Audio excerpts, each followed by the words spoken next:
जय ज्योती, जय सावित्री. जय नागपूरवरून ज्योती जय. नागपूरवरून डॉक्टर स्मिता मेत्रेचा सर्वांना नमस्कार. निर्भीकाचा धर्म सत्य आहे एक, मग भांडणे अनेक कशासाठी, असा संदेश देणाऱ्या महात्मा फुलेंना मानाचा त्रिवार मुजरा.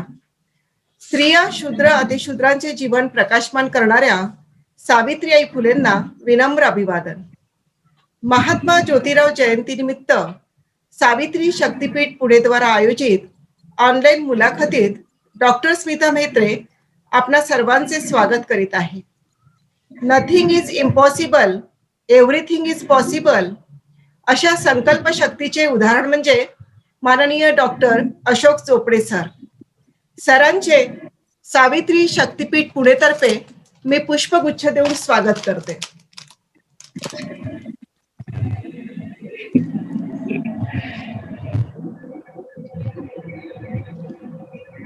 सगळ्यांना मार्ग दर्शविणारा दीपस्तंभ म्हणजे सावित्री शक्तीपीठ पुणेचे अध्यक्ष माननीय कुळधरन सर. ते सावित्री शक्तीपीठ पुणेचे अध्यक्ष आहेत. सावित्रीच्या लेकींचा सन्मान व्हावा म्हणून सर विविध उपक्रम राबवित असतात. सावित्री शक्तीपीठ विदर्भाची अध्यक्षा म्हणून मी डॉक्टर स्मिता म्हेत्रे प्रबोधनाचे कार्य करीत आहे. सावित्री शक्तीपीठात 50,000 पेक्षा जास्त भगिनींचा समावेश आहे आणि सर्व तारका समान आहेत. भारतातील सर्वात मोठी स्त्रियांची शक्ती म्हणजे सावित्री शक्तीपीठ. महात्मा ज्योतिराव फुल्यांच्या विचारांचा जागर व्हावा म्हणून ऑनलाईन मुलाखत मालिकेतील 6वे पुष्प म्हणजे माननीय डॉक्टर अशोक चोपडे सर यांची आज आपण मुलाखत घेणार आहोत. मी माननीय डॉक्टर अशोक चोपडे सरांचा थोडक्यात परिचय करून देते. डॉक्टर अशोक चोपडे सरांचा जन्म यवतमाळ जिल्ह्यातील आंजती तालुका नेर या एका खेड्यातील सामान्य शेतकरी कुटुंबात झाला.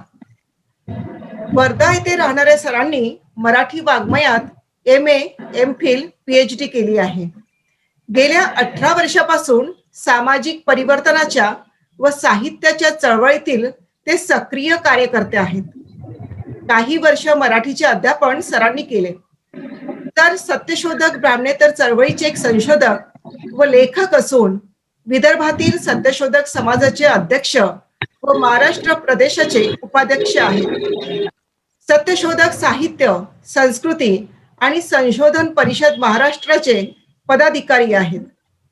आधुनिक मराठी कवितेचे जनक ज्योतिराव फुले या ग्रंथाला सत्यशोधक मुकुंदराव पाटील वाङ्मय पुरस्कार प्राप्त झाला आहे. बहुजन समाजाच्या वैचारिक प्रबोधनासाठी फुले आंबेडकरांच्या विचार सत्रातून विविध वर्तमानपत्रात व मासिकात सातत्याने सर लेखन करतात, प्रचार आणि प्रसार करतात. संघटनात्मक बाजूने महाराष्ट्रात प्रत्यक्ष संपर्क करतात.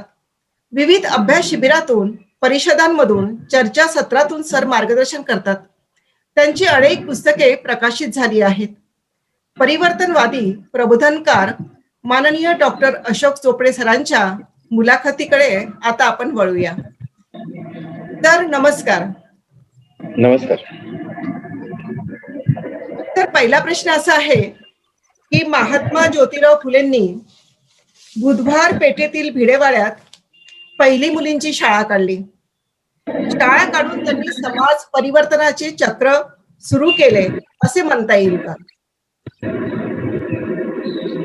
निश्चितच म्हणता येईल. ज्योतिराव फुल्यांनी सावित्रीबाई फुले यांना सोबत घेऊन आणि ज्योतिराव फुल्यांचे जे सहकारी होते वाळवेकर, गोवंडे, भावाळकर असे ते त्यांचे काही सहकारी होते. यांच्यासोबत ज्योतिराव फुल्यांनी बुधवार पेठेत भिडेवाड्यात शाळा सुरू केली आणि ही खऱ्या अर्थाने परिवर्तनाची सुरुवात होती बहुजन समाजाच्या दृष्टिकोनातून. विशेषतः आपण हे पाहिलं पाहिजे की पुण्यामध्ये ही जी शाळा सुरू झाली त्याआधी साधारणतः शिक्षणाची काय परिस्थिती होती.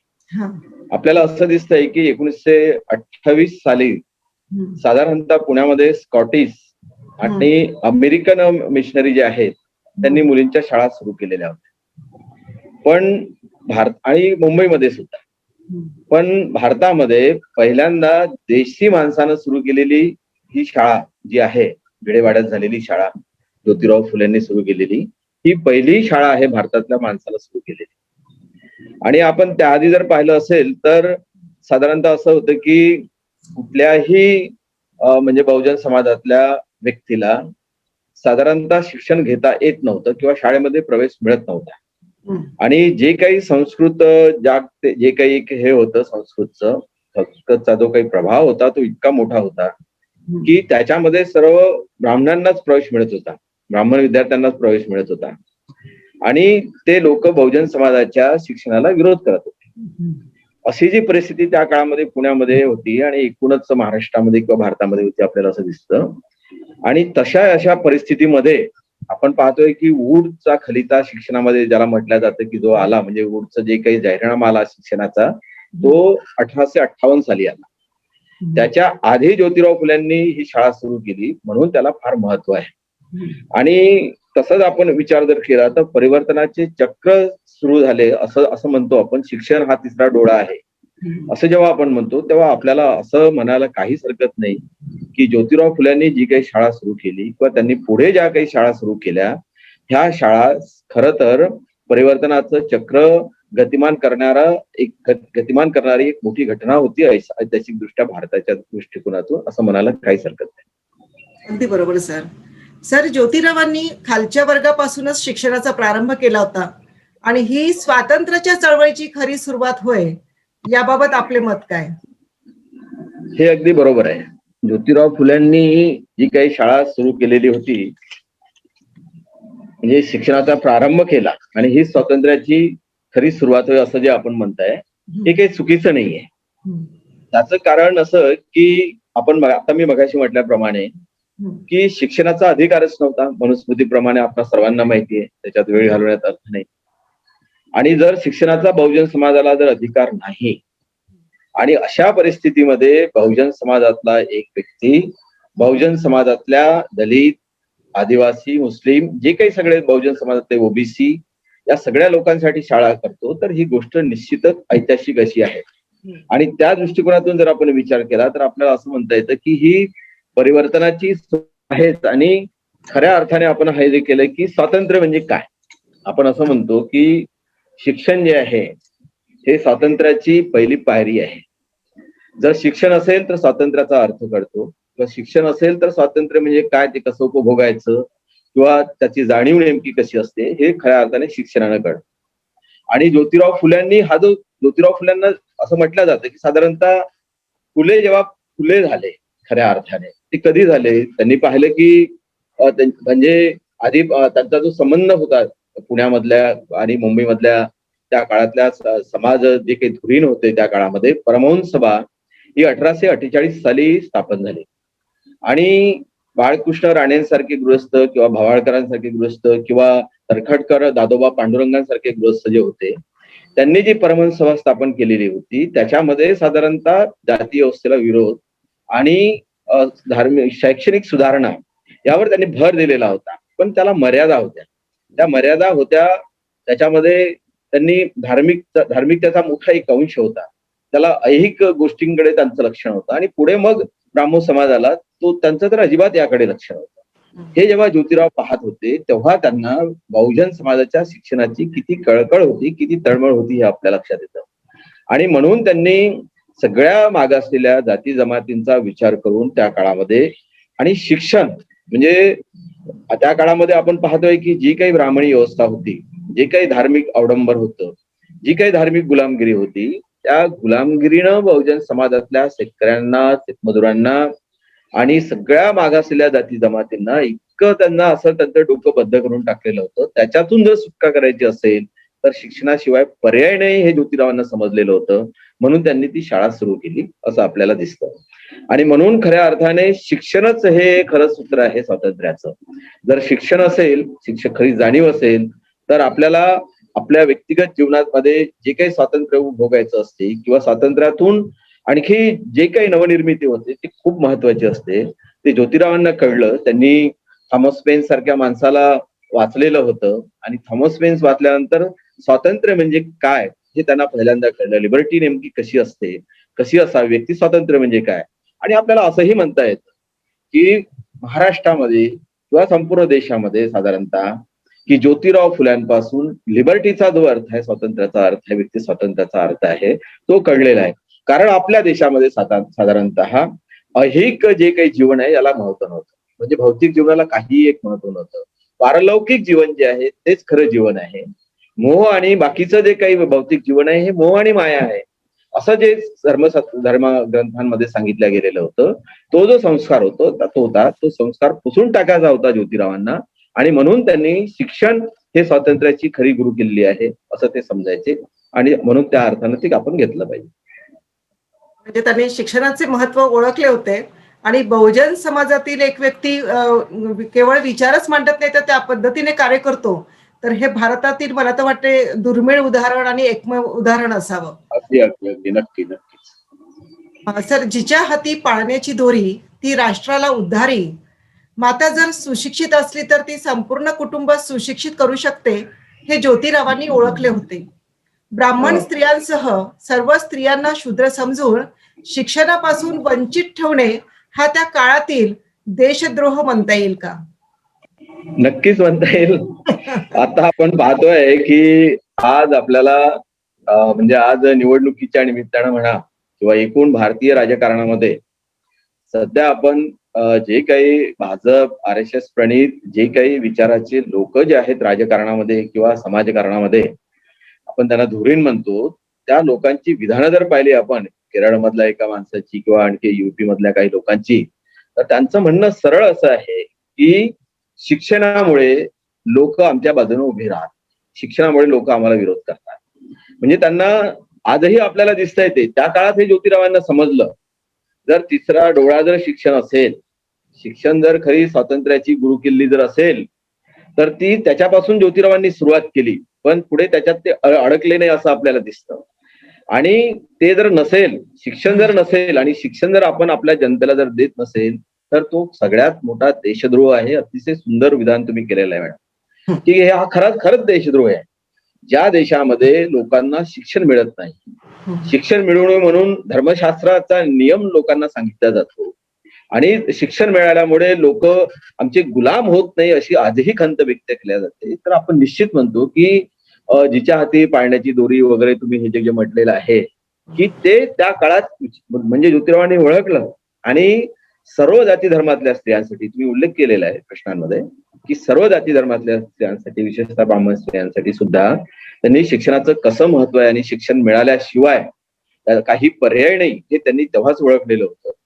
आणि म्हणून जर शिक्षण जर मिळत नसेल तर आपण असं म्हणू शकतो की हे निश्चितच जे शिक्षणाला विरोध करतात बहुजन समाजाच्या, ते देशद्रोह आहे हे ज्योतिरावांनी फार पूर्वी ओळखलेलं होतं. आणि म्हणून सत्यशोधक समाजामध्ये, सत्यशोधक चळवळीमध्ये शिक्षणाला अग्रक्रम देण्यात आला. आणि पुढे हंटर आयोग वगैरे हे तर माहितच आहे तुम्हाला. हो सर. महात्मा फुलेंनी धार्मिक सामाजिक गुलामगिरीचे उच्चाटन करण्यासाठी सत्यशोधक समाजाची स्थापना केली. सत्यशोधक ब्राह्मणेतर चळवळीचे आपण संशोधक आहात. सद्यस्थितीत विदर्भात ही चळवळ कुठे कुठे सुरू आहे आणि या चळवळीत कोणाकोणाचे योगदान आहे? मॅडम, संघटितपणे सत्यशोधक चळवळ महाराष्ट्रामध्ये सुरू आहे असं तर आज नाही असं म्हणता येणार निश्चितपणे. पण अनेक जिल्ह्यांमध्ये विदर्भातल्या सत्यशोधक समाजाचे लोक आहेत, समाजाच्या शाखा आहेत असं म्हटल्यापेक्षा समाजाचे लोक आहेत आणि ते आपल्या पातळीवर काम करतात. पण संघटित रूप म्हणून नाही आहे, फार म्हणजे विस्कळीत आहे नक्कीच. आम्ही गेल्या एक 20-25 वर्षापासून असा प्रयत्न करतो आहे. जे काही विशेषतः OBC आहे, बाकी दलित आहेत, मुस्लिम आहेत, अनेक आदिवासी आहेत, अशा सगळ्या लोकांना घेऊन हा प्रयत्न आम्ही करतो आहे.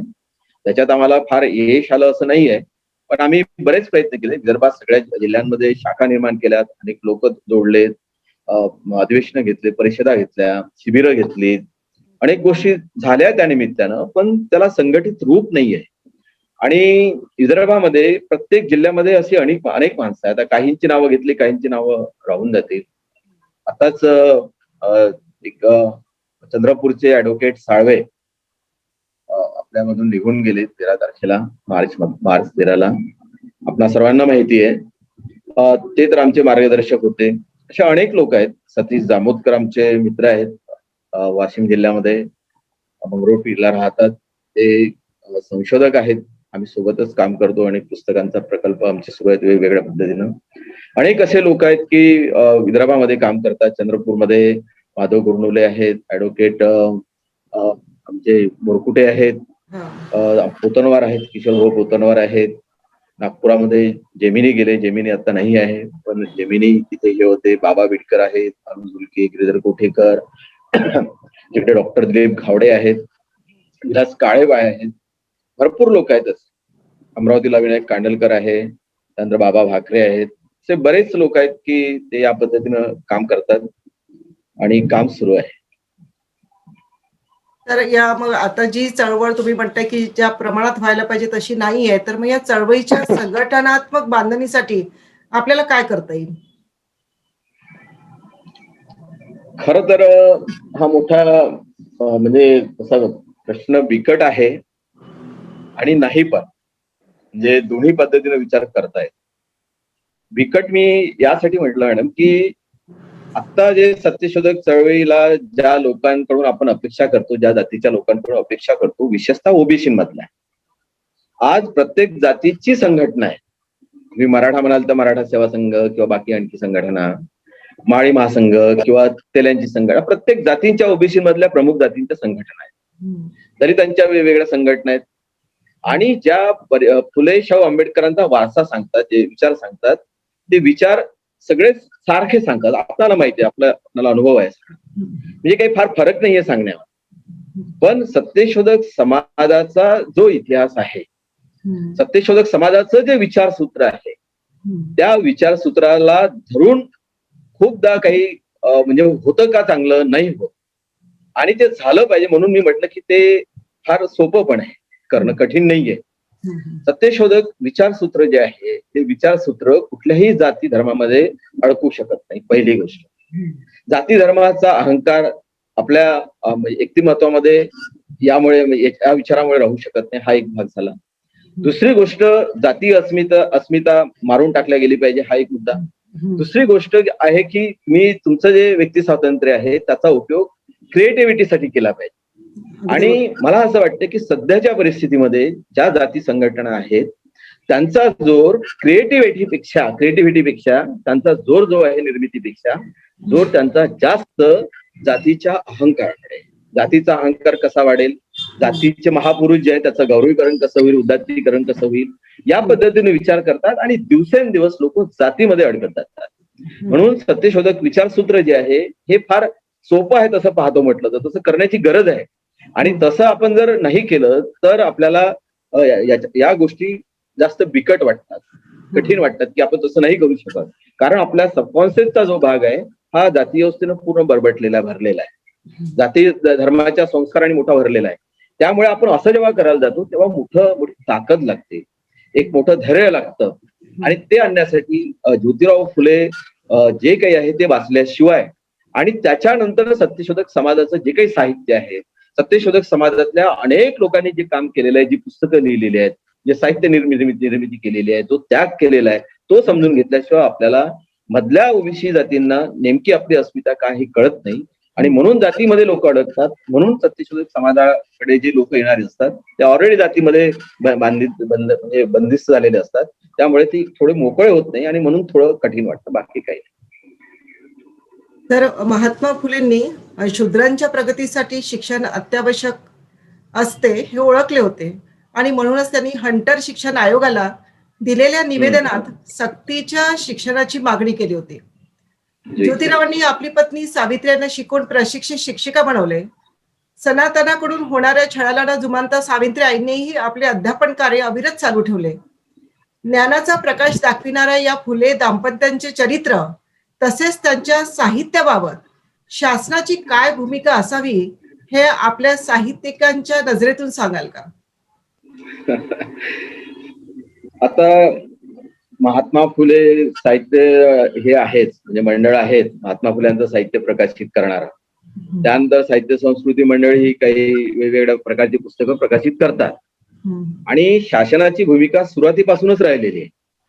पण अलीकडल्या काळामध्ये साधारणतः मधल्या बीजेपीच्या सरकार जेव्हा आलं तेव्हापासून त्याला फार मोठा ब्रेक बसला मॅडम. आणि ते काम नाही झालं.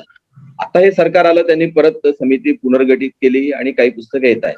पण तरीही नेमकी मर्यादा कुठे पडते आहे की महाराष्ट्रामध्ये साधारणतः सत्यशोधक समाजाचं जे साहित्य आहे ते इतकं मोठं आहे, इतकी मोठी ग्रंथसंपदा आहे जुनी सगळी, की ती सुद्धा ज्योतिराव फुले आणि सावित्रीबाई फुले यांच्या पुस्तकाशिवाय ती सुद्धा प्रकाशित करायला पाहिजे समितीनं. पण साधारणतः त्याच्याकडे कोणीही फारसं लक्ष देत नाही आणि ते काम सरकारनं हाती घ्यायला पाहिजे असं मला वाटतं. कारण छोट्या छोट्या गावातून खेड्यातून आलेली माणसं, अशिक्षित माणसं, पण सत्यशोधक जलशांमुळे, गावातल्या सत्यशोधक वातावरणामुळे त्या गावात स्वतः कृतीशील राहून त्यांना जो अनुभव आला त्या अनुभवातून त्यांनी स्वतःच्या भाषेमध्ये लिहिलेले ते सगळे अनुभव आणि पुस्तक आहेत.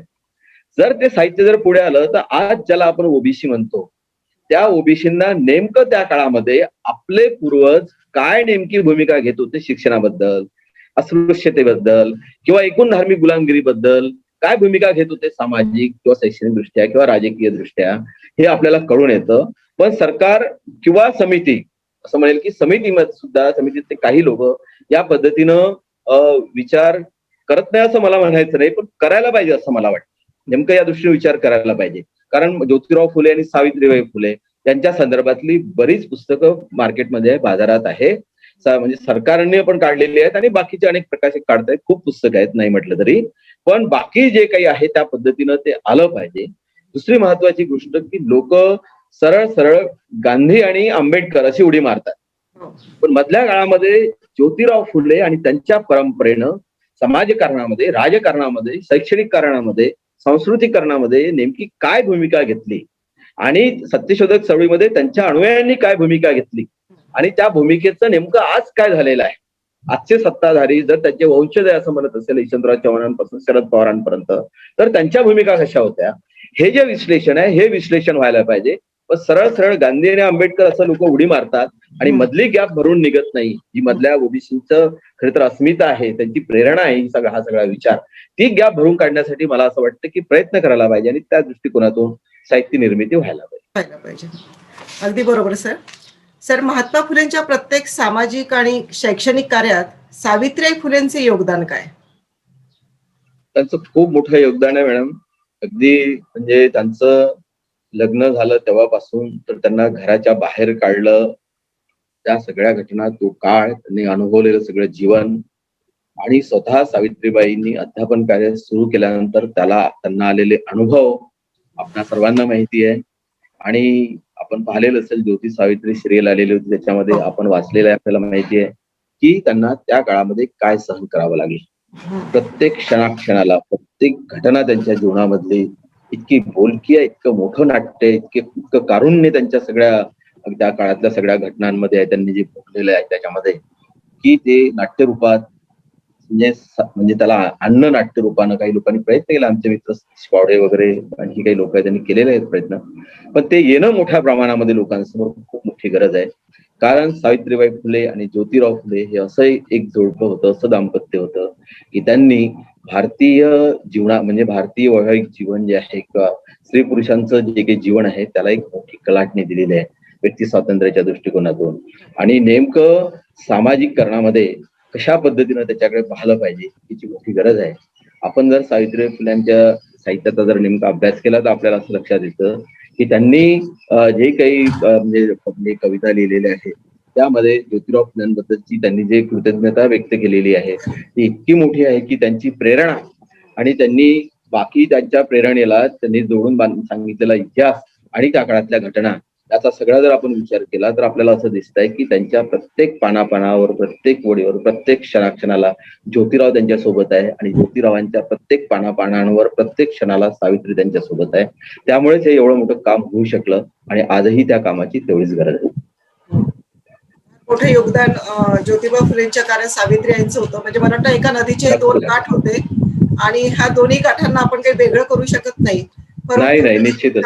परंतु तरी त्यांचं स्वतंत्र दोघांचे व्यक्तिमत्व अगदी स्वतंत्र होतं. ही एक खूप आणि त्याच्यामधूनच पुढे ताराबाई शिंदेनी जे स्त्री पुरुष तुलना पुस्तक लिहिलं 1800, अगदी बरोबर. ही त्याचीच परिणिती आहे, त्याचाच परिपाक आहे. आणि जगातलं पहिलं स्त्रीवादावरचं पुस्तक आहे, फेमिनिझमवरचं पहिलं पुस्तक आहे. जगातले फेमिनिस्ट मान्य करतात, पण भारतातले जे काही विचारवंत आहे, एदी फडक्यांसारखे लोक, हे याला पॉम्पलेट म्हणतात त्या पुस्तकाला. हे आपण लक्षात घेतलं पाहिजे. अगदी बरोबर. आणि ही जी परंपरा आहे सावित्रीबाई फुलेंची परंपरा, ही सुद्धा स्त्रियांच्या प्रश्नांकडे कशा पद्धतीनं पाहते, स्त्रीवादाकडे, सत्यशोधक स्त्रीवाद नेमका कसा आहे, हे सुद्धा या दृष्टिकोनातून समजून घेण्याची, त्याचा अभ्यास करण्याची गरज आहे. आणि बरोबर आहे सर, स्त्रीवादी चळवळीचा जेव्हा आपण अभ्यास करतो तेव्हा सावित्रीबाई फुलेंचं चरित्र किंवा त्यांच्या कार्याची आपल्याला दखल घ्यावीच लागते, त्याशिवाय ही चळवळ पुढे जात नाही, पुढे जाऊ शकत नाही. नक्की सर. आपण मराठी वाङ्मयात डॉक्टरेट मिळवली आहे. आधुनिक काळात मराठी साहित्याच्या निर्मितीचा विचार करता महात्मा ज्योतिराव फुले आणि सावित्रीबाई फुले यांनी शैक्षणिक तसेच सुधारणावादी दृष्टीने कोणती बीजे साहित्यातून रोवली? आपण पाहतोय की आधुनिक मराठी साहित्य जे आहे हे साधारणतः इंग्रज आल्यानंतरच सुरू झालं असं म्हटलं जातं. कारण इंग्रजांनी ज्या काही भौतिक सुधारणा केल्या, इंग्रज आल्यानंतर जो इथे थॉमस पेन किंवा बाकी आणखी जे काही लोक होते त्या काळातले, जे काही म्हणजे जो विचार होता, त्या विचारामुळे साधारणतः इथे आधुनिक विचार सुरू झाला असं म्हटलं जातं. आणि हा जो आधुनिक विचार आहे, तो आधुनिक विचार त्या काळातले जे शास्त्री पंडित होते, लेखक होते, ब्राह्मण लेखक होते, कठीण होतं. त्यांना तो विचार पचवणं आणि तो लोकांमध्ये प्रस्तुत करणं, पसरवणं, लोकांमध्ये त्याचा प्रचार प्रसार करणं त्या शास्त्री पंडितांना शक्यच नव्हतं. तर त्यासाठी ज्या माणसानं हे अनुभव स्वतः भोगलेले आहेत, जो माणूस हे सगळं जगतोय क्षणाक्षणाला, ज्याला शेतकऱ्यांचं दुःख माहित आहे, ज्याला दलितांचं दुःख माहित आहे, ज्याला स्त्रियांचं दुःख माहिती आहे, असा एकमेव माणूस म्हणजे ज्योतिराव फुले. आणि या माणसानं शाळा सुरू केल्या, त्यानंतर नाटक लिहिलं, पुस्तकं, कविता लिहिल्या, आणि हे सगळं अनुभवातून लिहिलं. आणि त्यांनी पाहिलं की त्या काळामध्ये जे काही साहित्य लिहिलं जात होतं, ते साहित्य त्या काळामध्ये ब्राह्मणी विचारसरणीचा पुरस्कार करणारं होतं, धार्मिक अंगाचं साहित्य होतं. आणि आणखी दुसरी बाजू त्याला जी होती, ते भाषांतरित साहित्य होतं.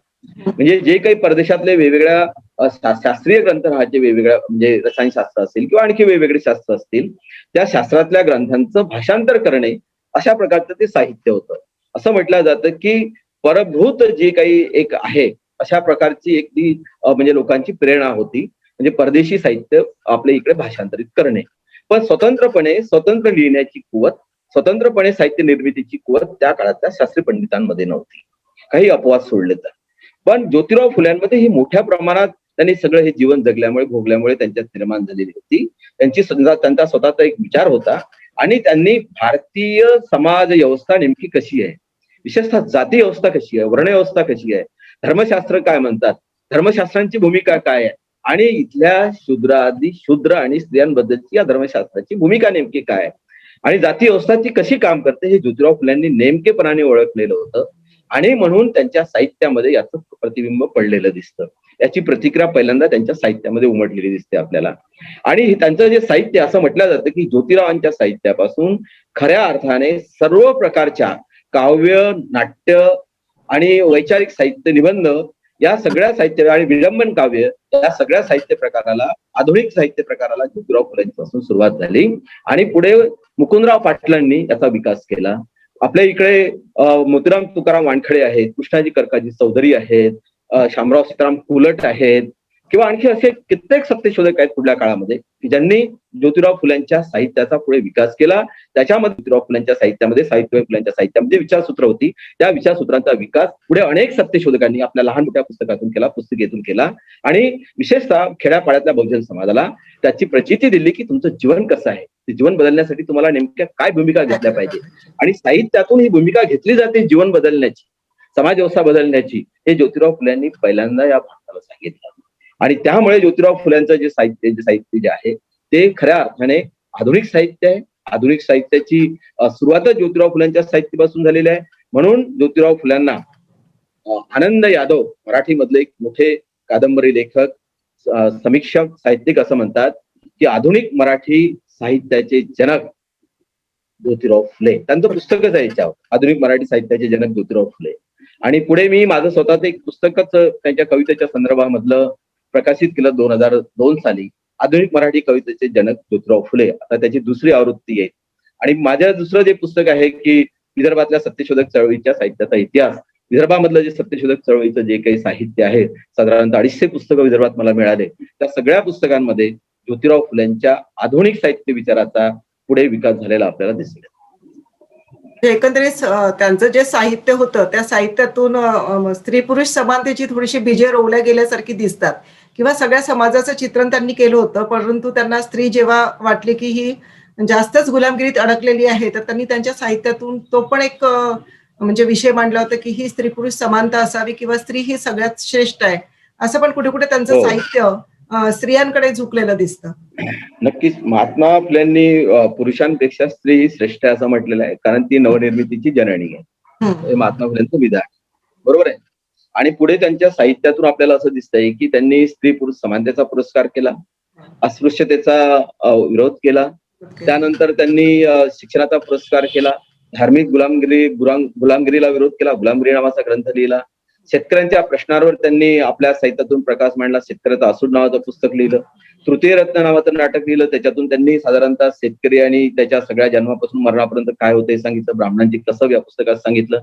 त्यांच्या सगळ्या अखंडांमधून शेतकरी, सावकार हे कसे म्हणजे सावकार आणि सेठजी, भटजी आणि लाटजी हे कसे शेतकऱ्यांना लुटतात, कसं शेतकऱ्यांचं शोषण होतं, किंवा धार्मिक गुलामगिरी नेमकी काय, स्त्रियांचं शोषण कसं होतं, या सगळ्या गोष्टी ज्योतिराव फुल्यांच्या साहित्यातून पुढे आलेल्या आहे.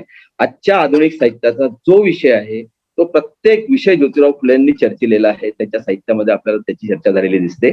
आणि विशेषतः तुम्ही जे म्हणताय की स्त्रियांच्या संदर्भात त्यांची जी भूमिका आहे, त्यांचे सहकारी कृष्णराव भालेकर जे आहेत त्यांनी जी भूमिका घेतलेली होती ताराबाई शिंदेच्या पुस्तकांबद्दल, तर त्यांनी ज्योतिराव फुल्यांनी इशारा नावाचं एक छोटी पुस्तिका लिहून त्यातून त्याचं खंडन केलेलं आहे की भालेकर तुम्ही जी भूमिका घेताय स्त्रियांबद्दलची, म्हणजे तुम्ही कुऱ्हाडीस गोतास काळ काय असं एक वाक्य झालं थोडस गोतास काळ असं, तर ते असं एक वाक्य त्यांनी हे केलेलं आहे. तर मला असं वाटतं की हे अनेक विषय जे आहेत ज्योतिरावांचे आधुनिक साहित्याचे जे विषय आहेत ते ज्योतिरावांच्या साहित्यातून पुढे आलेले आहे आणि स्त्रियांबद्दल विशेषत्वाने त्याच्यामध्ये चर्चा केलेली आहे. सर, अस्पृश्यता, मानवता, अमानवता ज्याला आपण म्हणूया, अन्याय, असुरक्षितता, असमानता या क्रूर पंजाच्या पकडीत 85% बहुजन समाज आजही अडकलेला दिसून येतो.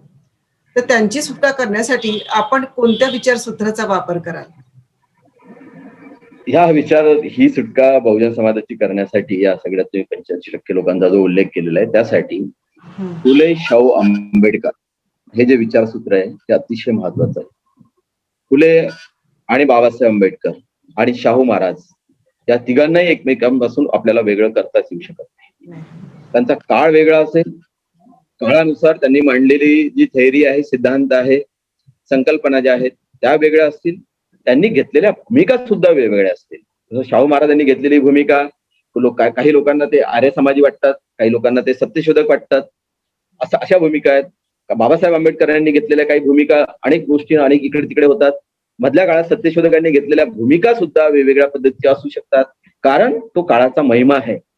एक जे राणा चव्हाण नावाचे गृहस्थ आहेत, महात्मा फुल्यांचे अभ्यासक, चरित्रकार, समीक्षक, ते असं म्हणतात की शाहू महाराजांनी घेतलेली भूमिका किंवा डॉक्टर बाबासाहेब आंबेडकरांनी घेतलेली भूमिका, ही जी भूमिका होती ही फुल्यांच्या भूमिकेपासून अजिबात दूर नाही. काळानुसार त्याच्यात बदल झालेला आहे, काळानुसार फरक पडतो. त्यामुळे फुले, शाहू, आंबेडकर हे जे विचारसूत्र आहे हेच बहुजन समाजाच्या मुक्तीचं सूत्र आहे असं मला वाटतं. अगदी बरोबर सर.